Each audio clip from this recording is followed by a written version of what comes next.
I'm just here for the spice. Come on. What's up? Welcome back to Comic Book Nation Season 3. I am your host, Kofi Outlaw, and I'm here with my comic book team, Janelle Wheeler and Matthew Aguilar. Oh, that's me. Hi. What's up? Yeah, I got you guys both at once, getting economical at this time. And joining us today is producer Jim Viscardi back. Who also hosts our Wild Pokemon Has Appeared podcast. And you guys often know from, if you're watching on stream, you also know him from the Phase Zero podcast, where he makes an often appearance over on that side as well. So we are here today because we got a smorgasbord of stuff to talk about. And as you guys know, these are my favorite episodes, right? Because it's a little bit of everything. I feel like we got stuff that touches on big movies, gaming, geek stuff, Marvel, DC. So we got a lot to get to, and let's just jump right in and get right to it. What is up with that Uncharted trailer? Did you guys see that? You see this? You know about this? Throw a little Jerry Seinfeld on it. You see this? You know about this? I sent a message to Kofi after I watched it and went, "We have to talk about this."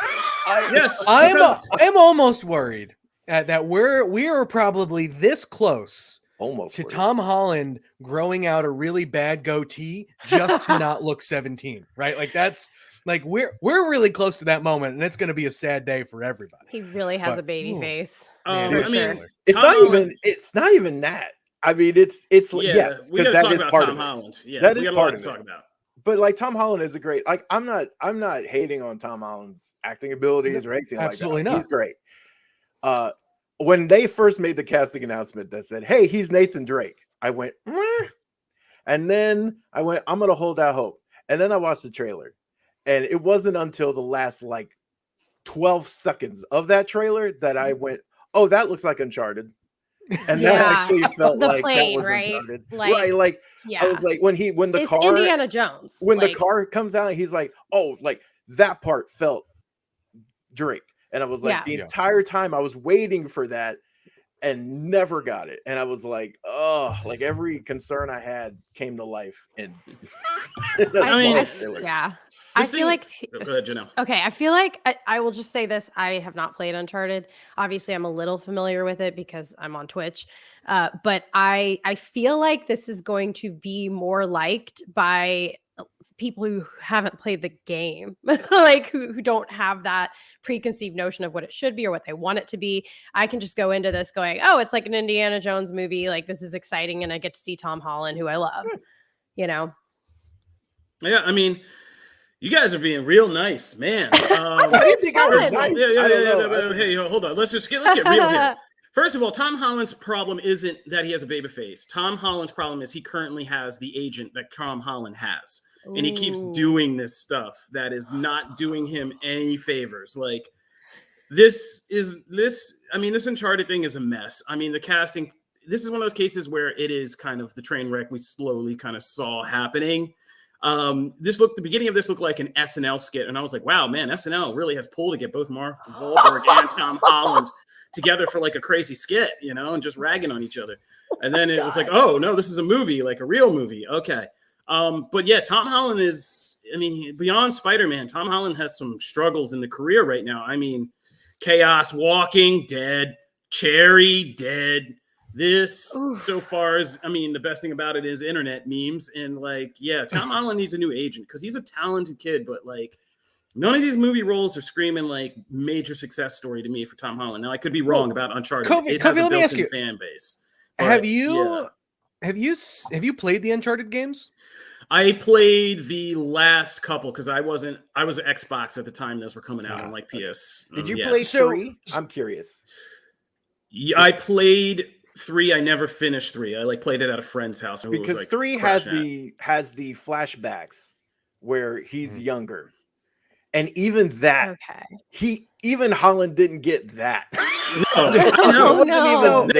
I'm aware of like Nathan Drake. I mean, he's become an iconic character, and we all basically just associated him with Nathan Fillion for many years. But like, this isn't Nathan it. Fillion did that short too. Yeah, right? And which killed, was like, by the way. Can we get more? Was amazing. Okay, well, so it's funny, and it's interesting. I look, I'm an Xbox guy through and through. I say it all the time. It gets everyone mad at me. Whatever. Xbox is the better system anyway. So, but I understand how this is a beloved franchise. This is not a franchise that just like got 3 games and, you know, people wonder why we got 3 games. It should have just been 1 game. This is a franchise that people love. And I almost wonder if that is going to hurt this film, because I think if, and that's like kind of the trouble that you get into with adaptations, right? Like there is already a fan base that has expectations that you want to energize and be the cheerleaders for this movie. I have not played a single moment of these games. Oh my God. I understand, like, I understand the premise of it, right? But I don't, I'm actually, like, I'm kind of excited for it. Like, to me, Tom Holland and Mark Wahlberg have too much star power for me not to see them as other characters just yet, right? Like, I watched this trailer and it looks like a Mark Wahlberg, Tom Holland movie rather than like, oh, it's this franchise. Okay, but one of those statements is valid. Like, there is such a thing as a Mark Wahlberg movie. There is no such thing as a Tom Holland movie yet. You just created a term for something that does not exist. You have to have several hit movies that become a signature so you can say this is this type of person's movie. Okay. Tom Holland is Spider-Man. You saw that's what I mean. Spider-Man And I think that's movie. what I mean. Maybe that's Tom Holland. There we go. Tom Holland is so much, has done Spider-Man so well that when I see him act like just a younger person, like I just immediately associate him with the Peter Parker role. And so like that's true. Like, so which that's by the way, probably, he's great in. He's great in that. Nobody should take that away. Yo, nobody. I don't want this to become like a this. Tom Holland, like I hate, because I know just it can stop. easily Hey, become pause that. for 1 second. Let's just get close to the mic. Nobody can take the Spider-Man thing away from Tom Holland. No. Let's just put that out there. Kids got that. Like, that's done. Yeah. So Jim brought this up, and about like how it feels like a Mark Wahlberg movie, like Mark Wahlberg being in a Mark Wahlberg movie. and the thing is, when they first announced his casting for Sully, full disclosure, I've played every single game in the franchise multiple times. I love this franchise, right? So there is a place where Mark Wahlberg's personality lends itself to Sully. Like there's a natural charm. Oh yeah, I feel charisma, that. right? Like, so when he was cast, I went, okay, that could go wrong, but it could also go right. Like it's there. You just he could actually actually have a mustache. He should have a mustache. Let's be real. He should have a mustache. Should be absolutely a little have a gray in the hair. Like there, he should, the Hawaiian shirts. Both like, of which which Marky Mark makes sure are contractually never in his movies. Right. right. So I'm like, okay, so but it's there. You could get it. They didn't do it. This is not that Sully. But Holland, he's playing someone different. He's not. He did a Spider-Man pose. He's not Nathan Drake, because that's the thing. The reason why Sully, even in Uncharted 3, when they go into the flashbacks and you kind of see the origin story of how they met, you see that Sully sees himself in Nathan. That's why there's that initial thing. Like Nathan's tailing him and trying to steal something. Like there's all that stuff, right? You never get that from this. There's not, because you don't see any of he doesn't seem like Sully at all. We basically saw almost less than 2 minutes of footage and characterization. It's amazing what a trade. Okay, here's the thing. That's not on me.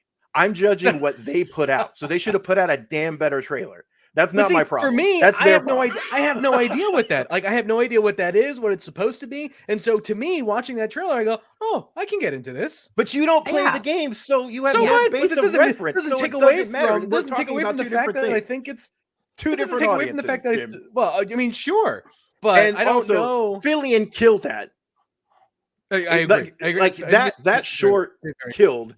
Everyone was also excited about the previous draft of the Uncharted movie that was going to come from 10 Cloverfield Lane director, and I'm blanking on his name right now. But everyone was excited for that too. Let's be really honest here, though. Nathan Fillion's character in that short, you could have thrown a brown coat on that guy, and it is his Firefly character. Because he is Nathan Drake, Jim. There is Nathan Fillion is Nathan Drake. Yeah, we're having like a Thanos Like, because what's he the is dark the side character. argument That's here? why Yeah. everyone was excited, because Nathan Fillion in real life seems to be pretty much Nathan Drake. Yeah. Like, I'm not saying, like, I I'm can't not even judging his remember. Yeah, I acting can't go ability. back and remember, but I don't know if Nathan Fillion and Firefly weren't some of the kind of creative seeds of Nathan Drake, or how that whole thing worked. But yeah, that's fair. yeah, they're tied together. But I mean, I don't think this. I mean, I think the bottom line is between Matt and Jim. I don't know if this movie's yet appealing to just people who follow these actors and like come to see Holland movies or Wahlberg movies are sold on this. And I don't think video game fans are sold on this. So I don't know that they hit the mark with anybody, so to speak. Yeah, so that's Uncharted. I'm excited about it. Sorry, I just have to throw it in there. I'm definitely gonna watch this movie. Yeah, I don't think that's a question. I think everyone's gonna watch this movie. Yeah, even if people we'll hate see. on the trailers, people are still gonna go see this thing. Yeah, I don't We'll know. see. We'll see. We'll Speaking see. of things that Jim is confident about that I'm not so sure about, Eternals. Let's talk Eternals. God, I'm so excited. So we by this time next week, I think we'll have more opinion to share collectively. But right now, the first wave of Eternals opinions and all those spoilers have hit the internet. We're not going to talk anything about the spoilers. You want to go down those Reddit threads, that's on you. But we're going to preserve it for everybody. But we will talk about the first Eternals kind of reactions. And you always got to kind of sift through the language of these, because these are people who are, invited to the premieres. They're in Marvel's inner circle. You got to always take that into account.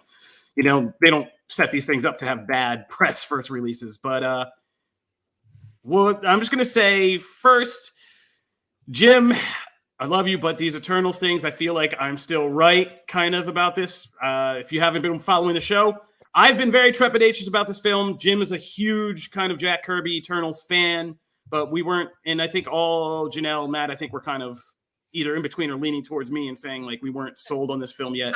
I read the comics, like the Jack Kirby, like paid my dues, so I'm like on this train of like Eternals now. I'm so sorry. It's been a journey, but I'm so That's awesome though. I'm on it. It's mystical stuff that it's up my alley. All right, well there you go. But yeah, I haven't been so confident that this movie was going to work out. I even wrote the controversial piece. Will Eternals? Oh, we got Eternals music trailer. They heard me.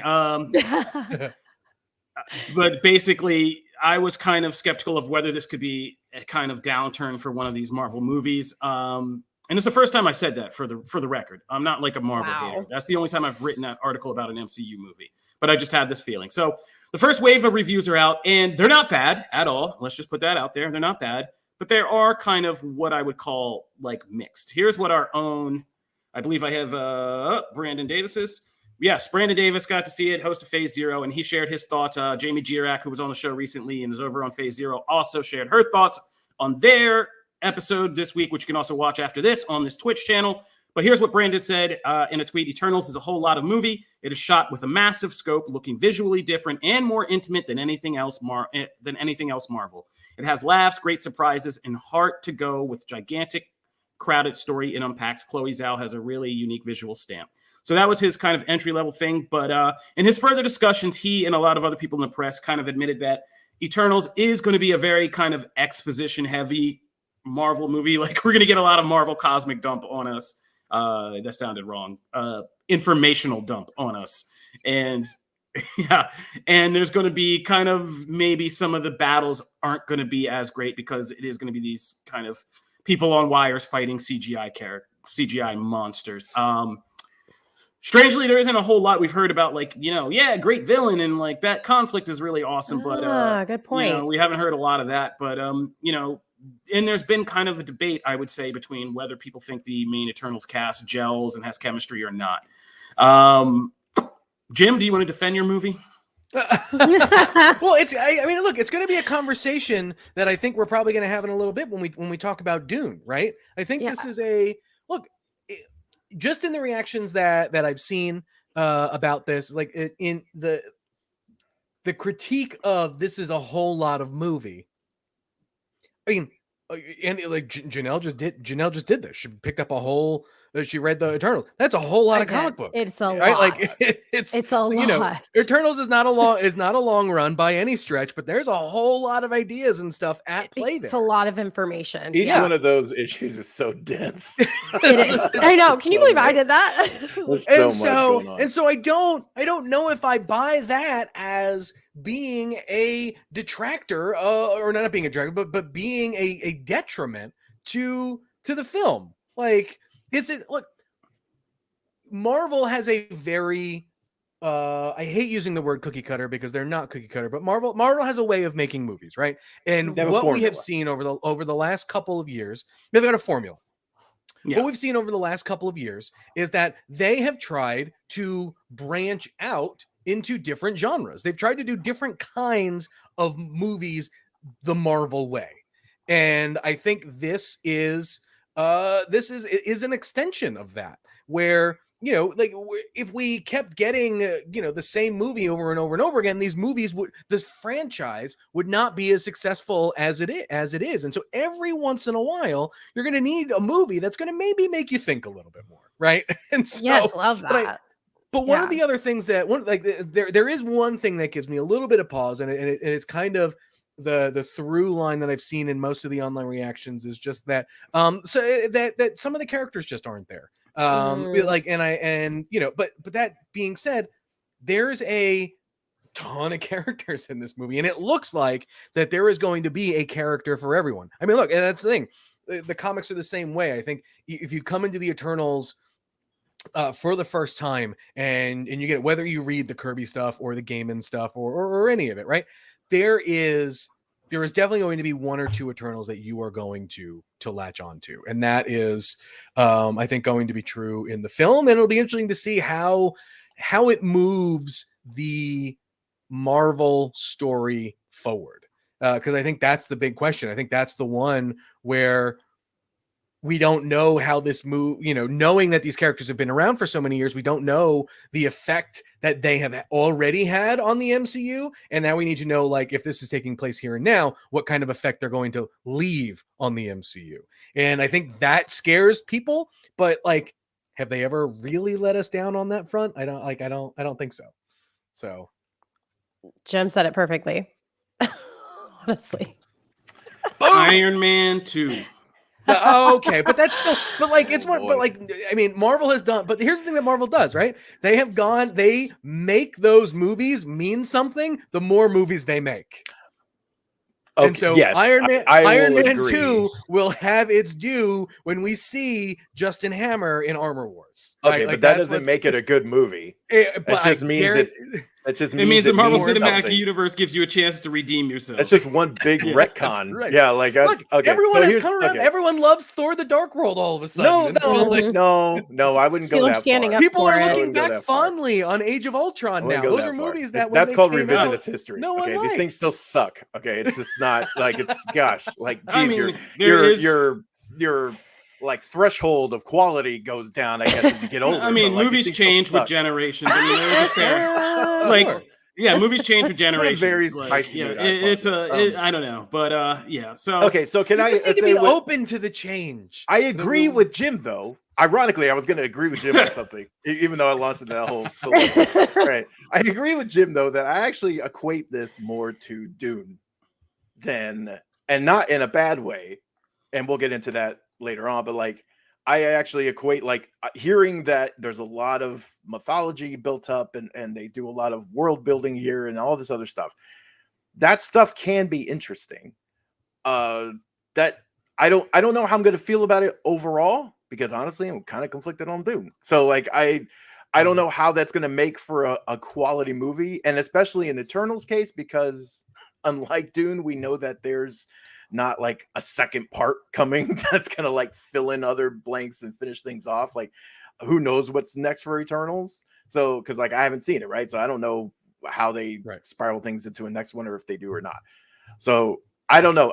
It's weird. I do equate those two though. I think that would be a good comparison. I still don't know if it's going to be a good movie or if I'm going to like it. The trailers haven't really done anything to really get me invested.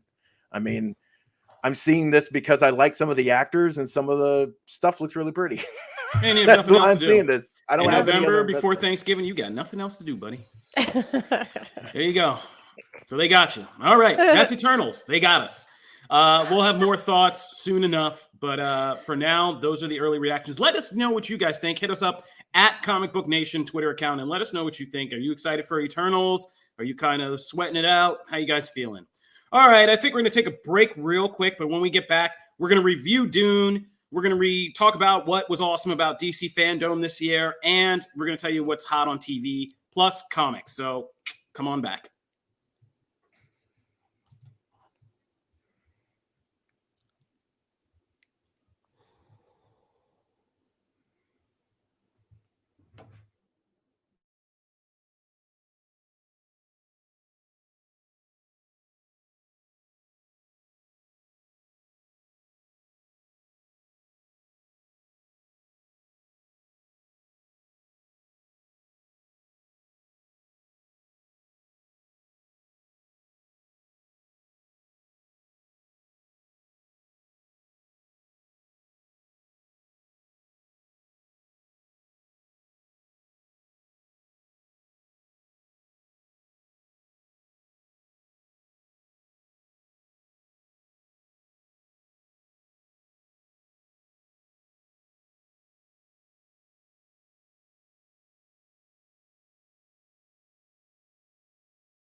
All right, we are back. This is Comic Book Nation, the official podcast of Comicbook.com, where we talk about all things good and geeky. And right now, we are going to go right through DC Fandome. We left you guys right before DC Fandome hit last week, and our excellent team at Comicbook.com DC really nailed that event and got us all the goodness and broke out all the things you should probably know about these upcoming DC movies. So we're just going to go through real quick and just give you guys just a quick recap of our impressions and kind of what we're excited about after DC Fandome. So I'll start right at the top, and let's get the obvious out of the way. We got that Batman trailer, huh? I've been pumping that Batman trailer straight for a week now, only in Ultra HD. Only watching it in Ultra HD. I don't even bother with that YouTube crap. I mean, you can't even see like the glory of what Matt Reeves has put together unless you truly see it in that Ultra HD where all the shadows and all that stuff really are crisp. And yeah, man, I'm still digging the vibe of this. I'll say it wasn't my favorite Batman trailer in the world. It was just like a lot of weird people saying, "Oh my God, you're in this. You're gonna be screwed." And it's like, okay, I mean, you've done enough of the mystery part, like I get it, but like the opening with Paul Dano's Riddler and not showing his face, there's a very David Fincher Seven vibe to this film, and Seven is my favorite movie, and David Fincher is my favorite director. So I'm all for Matt Reeves doing his best David Fincher on Batman, and yeah, and this is a very different take on Batman, but I'm digging it. Zoe Kravitz looks awesome as Catwoman, and looks like she's going to be a sexy badass and, you know, break a lot of hearts, and I'm all here for it. And I mean, revitalize the wig industry in a big way. So I'm here for all of that. And yeah, the music's, Michael Giacchino's music slaps real hard. That new Batman theme is a thing. It's a vibe. It's here. And that last shot is going to, I mean, you know, Nolan's Dark Knight had that shot in the first time we saw the truck flip, and we were all just like, oh my gosh. And this trailer ended. I think my son walked in and was just like, what's that? And when he saw just like the flaming car wreck and Batman walking in the upside down. That was such a cool, great shot. Yeah. That whole sequence in the car, you know, camera inside Penguin's car flipping and, you know, him just looking out. And my son saw that and I was like, that's adult Batman, and slapped down the laptop. Even he was just like, I'm in. And I was like, no, you are not. But you're three. But yeah, so I'm all in for the Batman. And of course, that was DC Fandome's high crown jewel, and they saved it to the end. And why not? Yeah. What'd you guys think? Let's go around. What you guys think? It doesn't have to be just Batman. Tell me what you loved about DC Fandome, Matt. I'll tell you what about that Batman trailer. It didn't really tell you much. Like, no, that's a great thing. Yeah, like you have no idea what this movie's about. But this is a movie. that has been in the can basically. like in the time that this movie finished and was supposed to come out, DC concepted, wrote, announced, shot, and finished an entire show, Peacemaker, in that time before we're going to see, before like basically between Batman trailers. Yeah. And so I would have liked a little bit more on a story front, because like there was truly nothing new there that we would come to expect from a Batman trailer. Don't get me wrong, I'm still very excited for Batman. I don't know that trailer did anything to make me more excited for Batman. You just talked about Uncharted. The first trailer for Batman was so good that I am still riding on that high. That this trailer, but this trailer doesn't do anything for me to get me more. I'm already still excited about Batman. I'm not more excited you on this show because I invited you. Like a vampire. I invited you in. There are gorgeous, beautiful shots in this trailer. There's that silhouette of Selina and Batman like along the sunset. That's like straight from a Clayman. Gorgeous. Absolutely gorgeous. Does that do anything to get me more excited for the movie? No, I would have been just as happy seeing that in the theater. Stop this. Just stop it. I want to see more. I want to see. Here's what I need. I need to know why the Riddler is a menace. Outside of just like him getting arrested or whatever, there is nothing that tells me he is a menace and like why this Batman has to be so violent. Yo, man, you're crazy. The point you're crazy. Okay. There's not just gorgeous shots. I'm going to go say, so far as to say, there are some of the most gorgeous Batman movie shots I've ever seen in just this trailer. There's no debating it. You're not dirty Batman on the roof looking up, iconic. Love it. Batman's silhouette over the city, which is in every movie, like the best done here when he's looking out over the sunrise or sunset. I'm not sure which one it is. And it's just his head, and it's like right straight from behind him. Like that, even Penguin standing there in the thing, like this movie. Colin Farrell as Penguin looks like is going to be like a hidden gem of that movie. Like just in the trailer, he looks. I'm great not sold on Riddler, but that's what I mean. Riddler's supposed to be the big villain of this movie, and we still know nothing about him. And I get it. Well, we don't know that. The point. That's the whatever. Okay, but like here's the thing. There is nothing that says. Isn't this the whole thing about Reeves and this whole thing in like interviews and stuff? Is that he's trying to put the detective and the mystery part back in to this character? That's so if they give it all to you in the damn trailer, what mystery is to solve? Okay. Like, there's going to be an actual mystery here. Kofi brings beat cop. He's not the greatest beat cop of all time. He's the greatest detective. He's got to have something. Kofi brought up a great comparison with Seven, right? Okay. Kofi brought up a great comparison with Seven, and I actually went to go back and rewatch that trailer because I get a lot of the same vibes. And you watch those trailers, you still get an idea that like there is a menace on the loose that the detectives have to stop. Otherwise, it is going to just. And you don't get that. You don't get that from this. I get zero of that. You get more of that in the teaser trailer. Okay, I'm going to move on because you're just. That line. This is a powder keg. Powder keg. Riddler's the match. That didn't tell you anything. All right, well, I'm going to move on. Anyway, because we got to keep things tight. And let me just say, wait. I just want to say, going back to the Seven thing. Seven was easy because it gave you their 7 deadly sins. This is 7 days. Like it's all.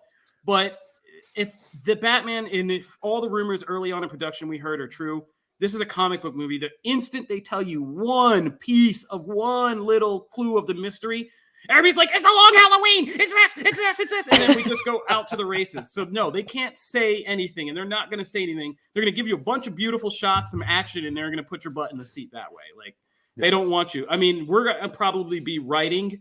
I'm predicting we are going to spend most of our time writing about just unraveling the mystery of the Batman and like what Riddler did, all the political players, like how this all crumbles aside, and like all of that we're going to be piecing together after this movie's come out. But I'll be there to see the mystery because this is a much better trailer than Eternals or Uncharted.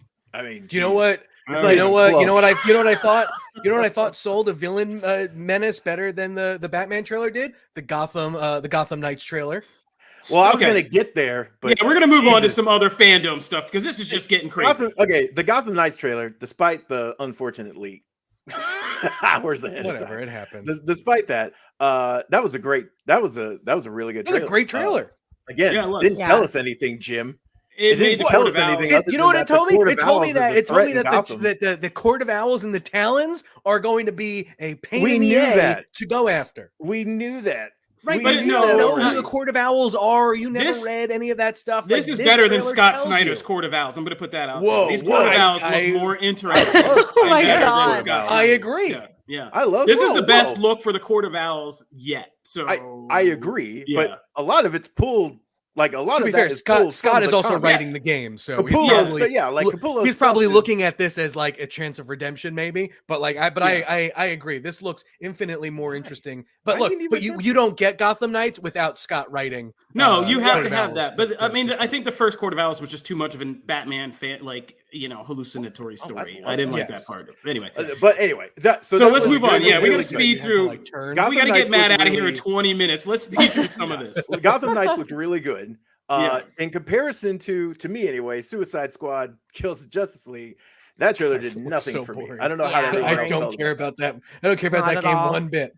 It just looks like a quick Injustice game, and you got to fight each member of the Justice League, and you're probably Yeah. going to lose a lot of those. Like it was actually good for them that they showed that first, because like Yeah. if they had showed that Mhm. after Gotham Knights, it would have been like, ugh, that would have been looked worse. But yeah, that's just, I don't know what it is. There's some great cast in there, but like did nothing for me. It's just I also look- felt the yeah. same way about Peacemaker. That Whoa. trailer did nothing for me. I don't break know how from you guys there. felt. Peacemaker looks hilarious, and Oh, I'm it like in looks the so middle on that bad. one. yeah, no, I'm breaking from you there. But I felt I'm that way leaving you. about Aquaman. I wasn't excited. I didn't even remember that happened. Neither did I. I didn't remember Aquaman 2 happened. Yeah. I I thought got they were going to excited for reveal. Aquaman too, but I don't like that suit. But I thought they were going to reveal Calderon being in the movie, and I thought that was going to be like the big hype because we had the Aqualad hashtag trending before then. And if they reveal Calder or even Garth, like I think that'll be more hype. But right now, So let's move on to something else. Let's talk about two big first looks we saw: The Flash and Black Adam. Yes. Black Adam. Oh I know my everyone. God. I know everyone got super excited. Like everyone's super excited for the Batman trailer, whatever. In my opinion, whatever. That Flash footage was the gem in the crown. Yeah. of DC fandom. It was a good That- tease. The two What? together. Oh my gosh. It was a good tease, but it wasn't. But it didn't. Again, It that was didn't fine. do too much. Yeah, it was a got me recreation. got me more excited than the Batman trailer. It looked like that Because scene that Keaton was CBS narrating it, Jim. Be Yeah. honest. and because they they basically recreated a scene from CW's The Flash before they teased us with Keaton and everything. But I mean, I'm interested in The Flash. I'm also a little confused about The Flash. This whole thing about the villains and Barry Allen and how many Barry Allens are we going to meeting other Barry Allens is this could get real convoluted too. So I'll tell you what, hoping though. that they that nail the suit story. looks really good on screen. Yeah, no, it so does. pretty. No problems with the suit. Looks really Yeah. good. Best Flash suit I think we've had yet. No Yeah. arguments there. Can we So talk I'm really Black curious. Adam just killing a dude? Oh yeah, brutal.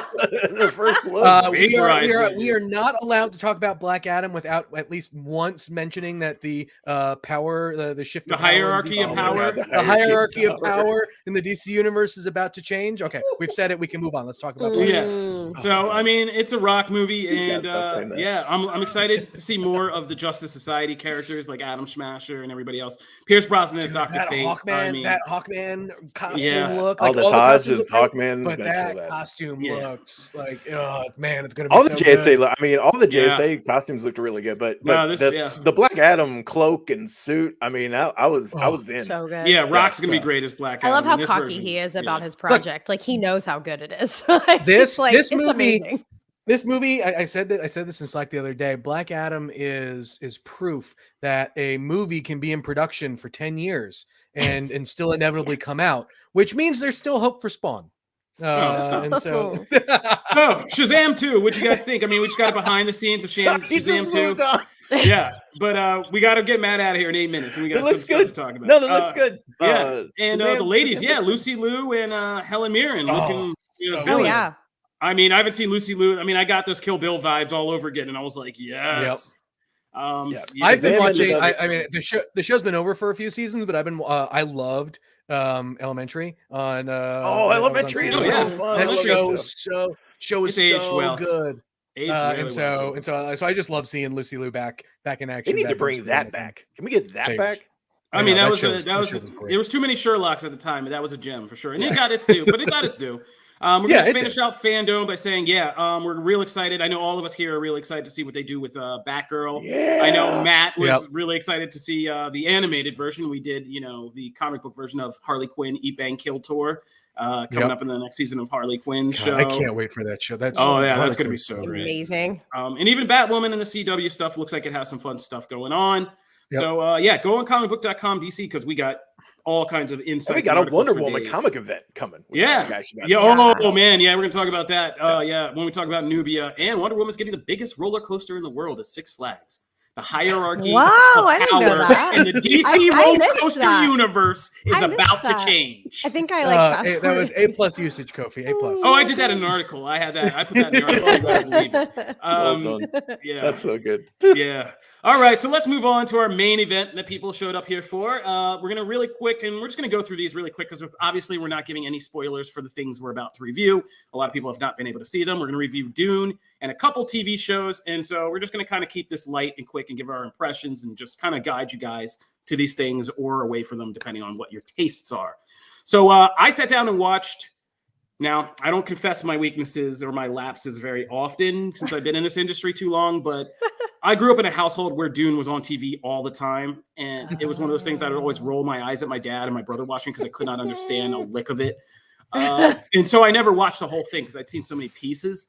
But they had it on HBO. So I just sat down. And before the new Dune came out, I finally watched the original Dune, David Lynch's Dune from the 80s from start to finish. And I get it. Like Tron, I get why at the time it was, so fascinating, but it is hilarious to watch it now. It is just, if somebody gave Lynch just money to make a sci-fi film and he did what David Lynch does. And it's funny, but oddly enough, the old Dune in its kind of very truncated telling of Frank Herbert's entire saga is an actually good overview guide for watching this new Dune, which is much more in detail and in taking a lot of the text and spreading it out, right? Like across multiple films.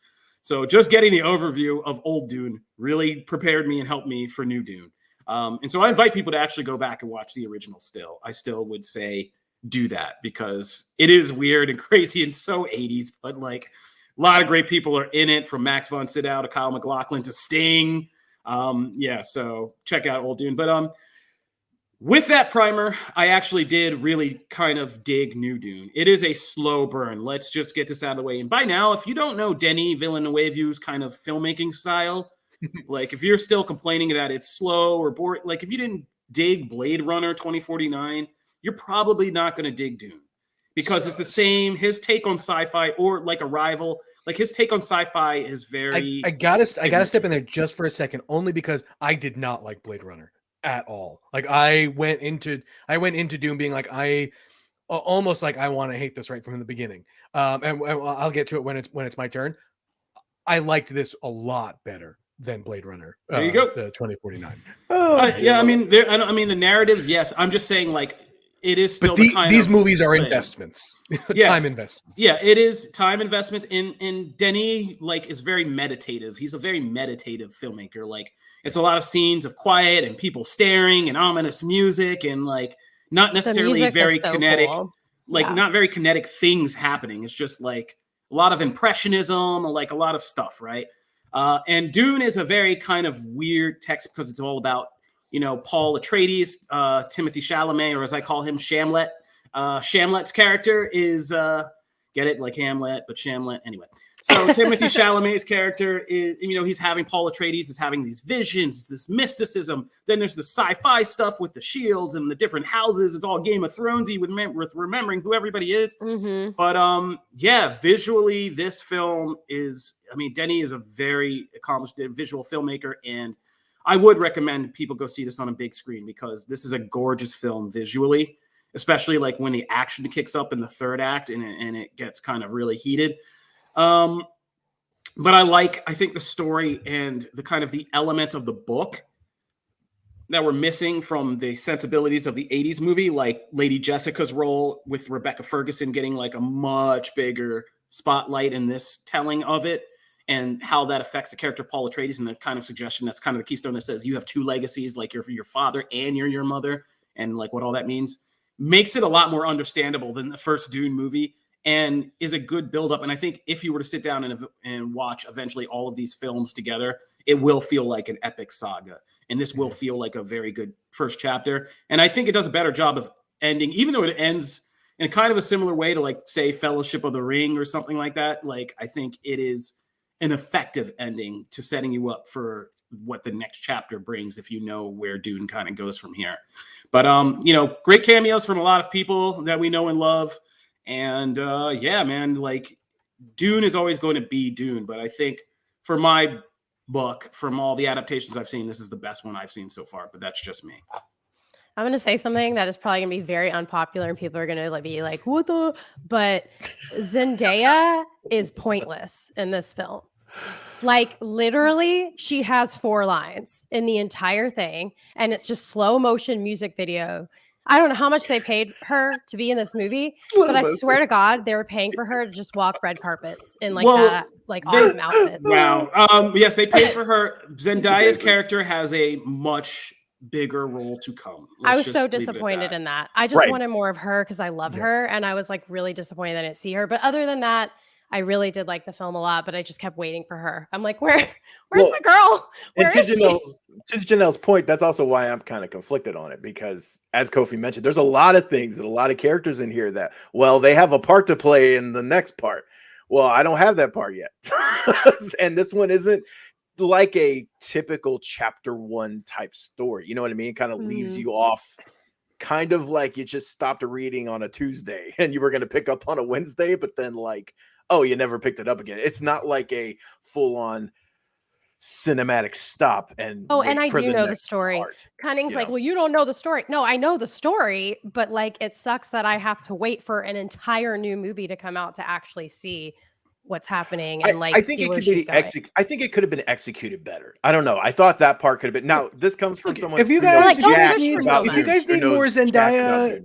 Yeah. If you need more Zendaya Dune content in your life, just go get the skin on Fortnite and right. But that's not the only character it happens to, and there are also story aspects of the movie that also kind of abruptly stop. But again, this comes from someone like Jim with Uncharted. I know jack about Dune. Okay, I didn't watch the original movie. I'm in the same boat you are. So like, I come at this, it's stunning. Like there are. I heard someone say it, and I can't remember who now, so I won't paraphrase him. But there was a really funny thing about like him, the director, trying to outdo himself with every scene and like making that the best scene ever put on film, right? And like there is a little bit of that. Like every scene is stunning. Like there's those ships when they're like unloading like the little bots or whatever and the missiles down. Like every single thing, even the shield noise, like when things kind of go through the shields and they're back, like that stuff is awesome. And I didn't actually think this was as slow a burn as I expected. I really thought it was going to be a slog for the first hour and then I would get to stuff. And it actually wasn't. About 20 minutes in, I was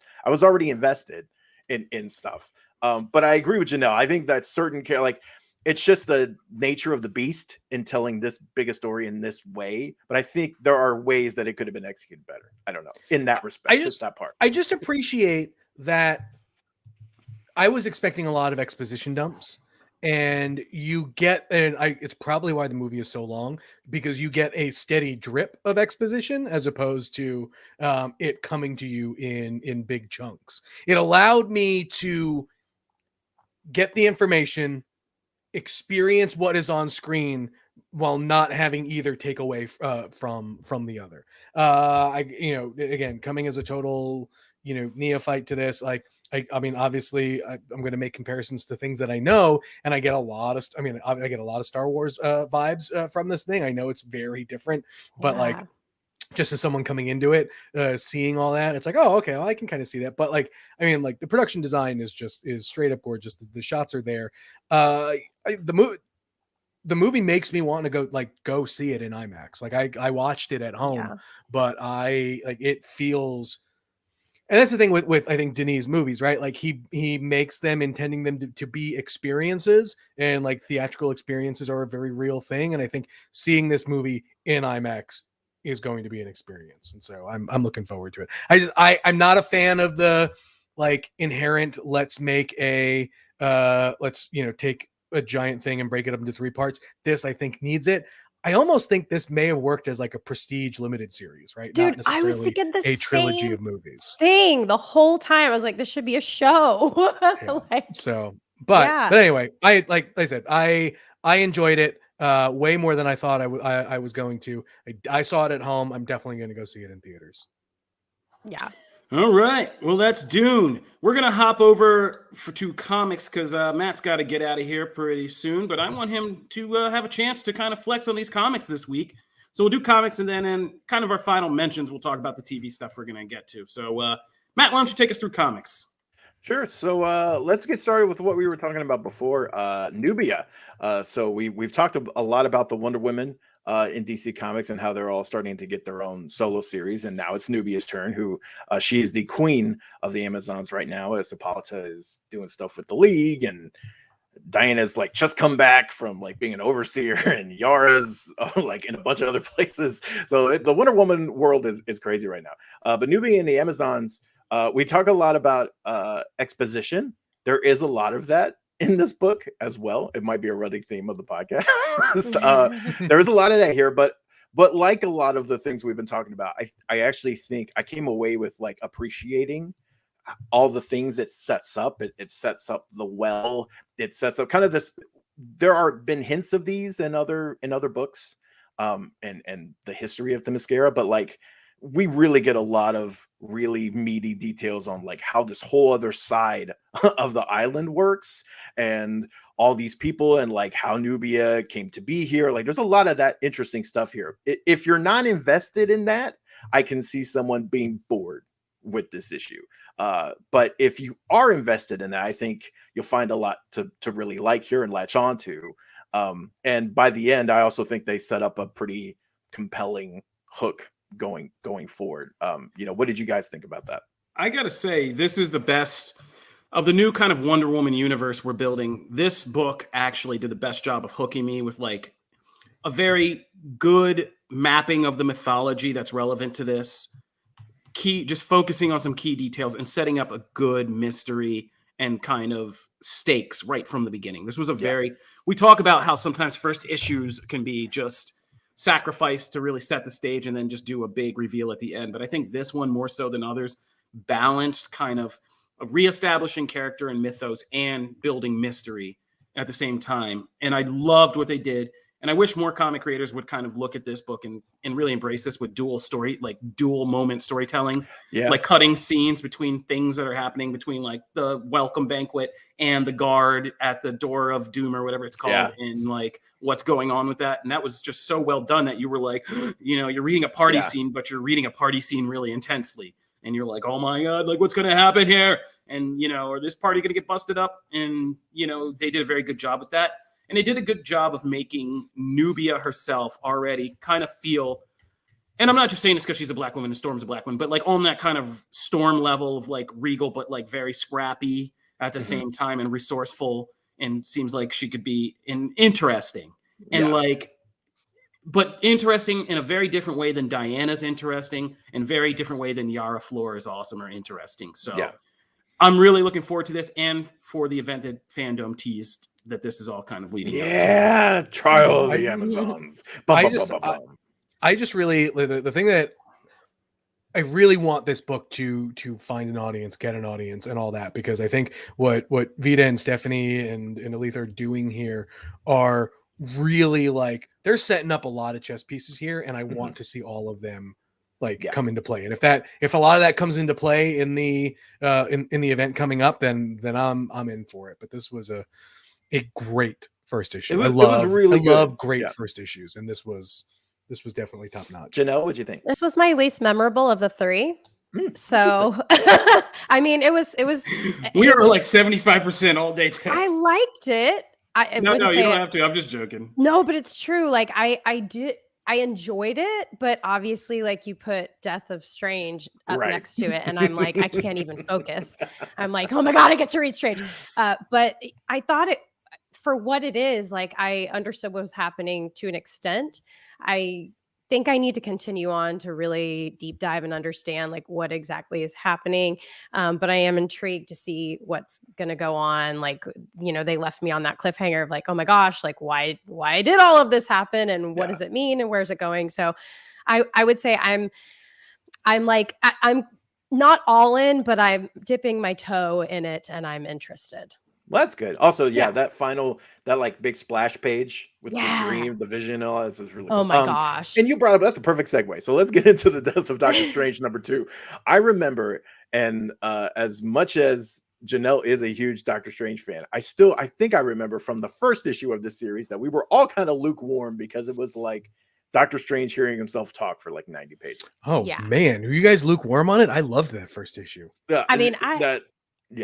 I liked it, but I was ready. Yeah, we weren't lukewarm. I think that was what I was saying when I said, when I made reference to the fact that we've been kind of talking about how first issues are sacrificial pawns sometimes. Sure. Because you got to reestablish a lot of mythos and kind of catch people up. And before you get into the actual, here's the gotcha of the story. Yeah, explaining that like other version of himself took a while. Yeah, I liked it, but it was way too wordy. And I feel like what happens though is that McKay gets like changes course in this issue, and like within 2 pages is right into explaining where we are now and then moving that forward. And I thought this issue just picked up a lot. Like it was just a better, more interesting issue for me. One, because you actually get to see this Strange's personality quirks like come out, and there's a lot of fun like playing off of the people that are around, and like some of that stuff is just really fun. And then we also get to see like the threat.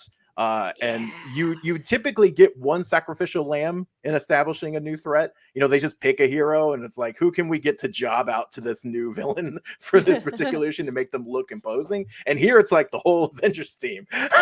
We're just going to really job out the Avengers effortlessly. Effortlessly. But I thought it worked here, and it got you hooked on them, and it feels like a real threat. And there was a lot of real estate. I really enjoyed this issue. What do you guys think? Yeah, me too. Loved it. So exciting. Obviously, like, thank you for not making the issue 50 pages. Like, I just love it when they can nail a story in like a short amount of pages and like just really establish everything that I need and leave me wanting more.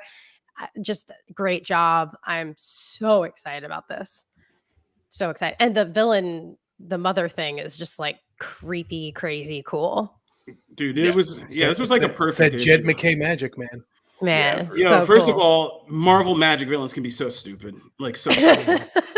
These 3 are actually really terrifying. These are some of the best kind of mystical powered characters I've seen since Arakko and over in the X-Men. Since we met all those mutants over there. But these are all 3 of them are uniquely designed, creepy. I mean, the designs are just so good of these 3 sisters. The one that just basically like deflects and changes everybody else's energy and magic, like with her third hand. The one who's just like a rough warrior, and then the one that I love that looks like something on the Darkhold with the worms over a statue. Oh yeah, so weird, so creepy, so good. And Iron Man she starts to like slither out of the portal. Yeah. Oh yeah. Oh my god. And Iron Man screaming, "They're in the armor!" Like, yeah, it was just so great. But the real heart of this is young Doctor Strange. That character is so good because you forget who this character was like in the 70s and whatever, and him just saying, "I'm master of black magic," and everybody being like, "What?" And like, so good. And just the humor with him and Clea and that whole history, which can be so convoluted, but like they just turned into like a great relationship joke in this thing. And they're like, and Captain America just being like, "Bro, your wife," and he's like, "My what?" And just like all of that. It was action, it was humor, and it actually made Marvel magic kind of feel understandable, relevant, threatening, and cool, which is something very hard to do because it can just spiral out into words, gobbledygook words that you're just like, I don't know. Oh, I love that word. Gobbledygook. Oh Let's go. So, yeah, now this is like, for me, a must-read series, like straight off the bat. Yes. Yeah. I've got to run. So I will do a really quick intro on a third book. We were talking about him earlier. Scott Snyder has a series of Comixology original series coming, and the first one dropped Night of the Ghoul, very fitting for the Halloween season. The premise is just really, I don't know, I think it's just kind of really fun and very apropos. It's like this person's discovering this like vaunted horror movie that never got released because the footage was burned up in this like great fire. And so it was kind of like heralded as like this classic that no one ever saw, and created this monster that no one ever really got, like that set up all the other monsters. And so there's a lot of really interesting stuff there basing on horror tropes and classic movies. But then like this person finds the actual writer who's like going by a different name. And I don't know, there's two different plots going on, and you're seeing like what the movie is and also the story behind the movie and what it sets up. And then there's this like really classic horror tint that comes on right kind of towards the middle to end. I thought it was really interesting. Again, I picked like all wordy comics this week. Yes, you did. I didn't even notice, Matt. Okay, well, so, good. Like, okay, good. Good. I know. I didn't even realize. Because like I was like, oh god, they're gonna hate me. No. But yeah, like there was some. I feel like there was some exposition, especially once we get into like the actual movie descriptions and stuff. But I still thought it was really interesting. I enjoyed it. I wouldn't say I was like over the moon, but I was enough to where I want to read the next issue and see where it goes. That's kind of where I was. I think we can get you out of here by saying, for me, that this falls into the category of those first issues I was talking about. Yep. Where you had to establish all of this exposition for what essentially amounts to a big payoff at the end. Yeah. But it is a good payoff, and it's a payoff that is going to make the rest of the series enjoyable to follow and kind of edge of your seat horror exciting. So yeah, I'm really happy to be reading this during Halloween time. Yes. Like it was just a great spooky, like fun thing to read right now. I really enjoyed this one a lot. Yeah. Yay. Okay, good deal. All right. Well, I will catch you guys later. Thanks, Matt. Good comic recommendations. Let's go. Take it easy, Matt. Now that guy's gone, let's talk. Kofi, I watched scary stuff for you this week. Yeah, we're gonna talk about I hate it. Yeah, thank you. We're gonna talk about that now that Matt's gone. Let's talk about these horrible comics now. I'm just kidding. We love Matt. So before we get out of here, we were gonna put you guys on to some things happening on the TV front. First, quick note: the Transformers movie Rise of the Beast has wrapped filming. Ooh. So that is on the way. We gave you guys a first look at the new Autobots picture a couple of shows ago. But just to kind of keep you on our Transformers beat for all you fans out there, the next Transformers movie has wrapped filming. The new Optimus Prime looks so good. I'm just it's I'm gonna so be ready for it. Ron Perlman as Optimus Primal is just what I'm here for. Yes. So yeah, awesome. So that's good. But on the TV side, I had sorry, Janelle. It is Halloween season. So last week we did Halloween Kills, and I wanted to keep it spooky this week, and so give you guys just some good spooky recommendations. And the first thing we did was the I Know What You Did Last Summer. If you were a 90s kid like me and Janelle, then I'm sure your high school experience was marked by piling in with a bunch of people. And if you snuck a 30-pack in like us, doing that too, to watch the original movie with Ryan Felipe, Sarah Michelle Gellar, Jennifer Love Hewitt, and Freddie Prinze Jr. Cult classic film, R.L. Stine book, classic R.L. Stine book. But yeah, this new series is it surprised me. It's a YA horror series, and you have to accept that this is a modern group of youth that you're following, like very selfies much so. And drugs. Yeah, selfies and drugs. And it's in Hawaii, so it's a very kind of eclectic, diverse, island population of cast. But I really dug it, and I actually was surprised about how, I don't want to say hardcore, but for YA, how adult some of this stuff got for a YA show. It's YA in the sex, the drugs. It's adult in the sex and drugs. It's very adult in the killings that happen, are brutal and there were some real horror moments. And the cast does a good job. And I was actually, I'm kind of intrigued in a kind of lost, the show Lost kind of way, because the show does good about showing you these people and then expanding on who each of them actually are, what kind of complexity or problems they have, and all of that. So I'm actually digging this crazy series. I'm actually digging I Know What You Did Last Summer. Janelle, I forced you to watch this. How did you feel? I can't believe it, but I like it. I'm shocked. Like I felt like it was a guilty pleasure where I was like, this is so not up my alley. I hate coming of age stories, whether they're spooky, scary, gory, happy, romance. I don't care. I hate teenager stories. It's just not my jam. And I was actually really into this. Also, I cannot believe that kids these days are like this. It's wild. It seems like they really hit the nail on the head. Like this is actually what's going on. I don't know. I've been out of high school for so long. I have no idea. Man, I got into a fight on my last podcast, one of still the most epic things people bring to me about me fighting with my co-host about Project X, that movie, and how accurate was that to kids at the time. And I was like, this is scary. I'm a teacher. Like, this is scary accurate. Oh my gosh. And we've come years from that. These kids I feel are so clueless, but I feel like they did a good job with that. And I really liked it. I was like, okay, I got to keep going. I was like, I'm watching every single episode that they release and I'm fully caught up. So I went hard. I even watched a preview screener before it came out. Because Amazon knows I'm addicted now. And so they're like, come on, keep going. And I was like, I will. And I didn't watch any of the trailers for this. And I recommend you don't too. The first episode is really good if you don't know anything about it. Just go in and kind of go into the end. So that's I Know What You Did Last Summer. Me and Janelle both give our thumbs up. She don't even like scary stuff. So it's on Amazon Prime Video. The next thing we're going to talk about is You, Season 3. Me and Matt, we were doing this podcast when that show came out, and it came out of nowhere. And we were not, we hadn't watched it when it was on broadcast before Netflix picked it up. And we both just kind of started it randomly. And we were like, are you really into this show? I'm into this show. So we've been on the You train, and I got to say, I'm liking You Season 3. I'm in the middle of it right now. I'm still seeing it. And if you've ever been in a relationship for a long time or been married for a long time, this season of You is especially great because it takes these two people and it's about a stalker and, a serial stalker and killer, and somehow makes this a kind of romantic comedy drama out of it, soap opera. But in season 2, he met his match in a girl, and season 3 is about them trying to have a marriage and a kid and do all this in suburbia while still being really messed up killers. And it's just a really fun metaphor for the complexities of being married and dealing with your partner and all the tensions and struggles and all that, but taken to the degree that you likes to take these things. And I really love that show, and I love the actors, including the actress who joined from Hill House and Bly Manor. So I'm digging that You's back. Janelle? Yeah, I didn't attempt to watch this one because, again, I haven't started it. So I was like, I can't jump in on season 3. I might.